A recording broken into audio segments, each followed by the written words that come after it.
Opiniões polêmicas, parte 2. Sabe uma coisa que eu percebo que ninguém fala sobre o assunto amor?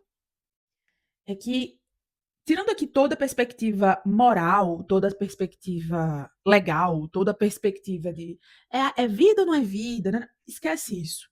Vamos pensar aqui sobre o que eu sempre falo de sistema de incentivos e recompensas. Quando a gente pensa em um comportamento que a gente quer incentivar ou desincentivar na sociedade, a gente precisa pensar na cadeia de consequências que aquele comportamento traz e o que a gente quer incentivar ou desincentivar na sociedade.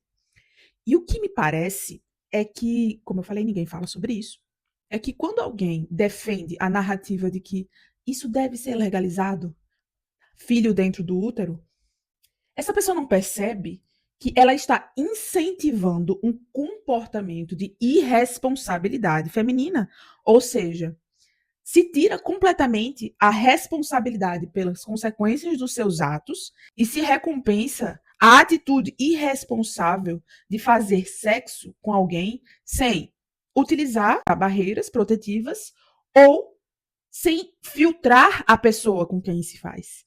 Então, em outras palavras, quando você defende que se possa retirar o filho do útero, o que você está defendendo é que se pode alguém apenas porque não quer se assumir uma responsabilidade. E aí se fala, os casos de ou os casos de. Não estou falando aqui de exceção, não. Eu estou falando de regra. Eu estou falando dos mais de 10 casos de mulheres que eu conheço que fizeram, não porque foram não porque o filho tinha alguma deformação.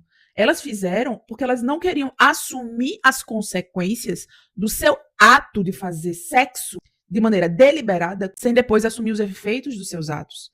Então, quando a gente incentiva e recompensa uma atitude irresponsável como essa, o que a gente está recompensando de verdade é que as pessoas continuem tendo atitudes infantis de não se responsabilizar pelas consequências dos seus atos, de não refletir sobre os seus atos e, como eu sempre falo, de as mulheres não filtrarem os homens com quem elas se relacionam e, por isso, incentivar e recompensar atitudes e comportamentos masculinos que muitas vezes elas reclamam depois.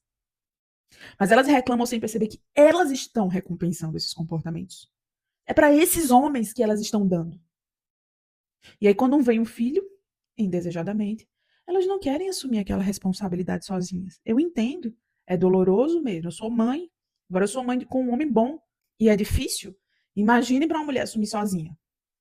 No entanto, quem agiu foi ela. E aí, quando eu falo sobre isso, tem gente que diz assim: isso é muito retrógrado, as pessoas fazem sexo por prazer. Não tem um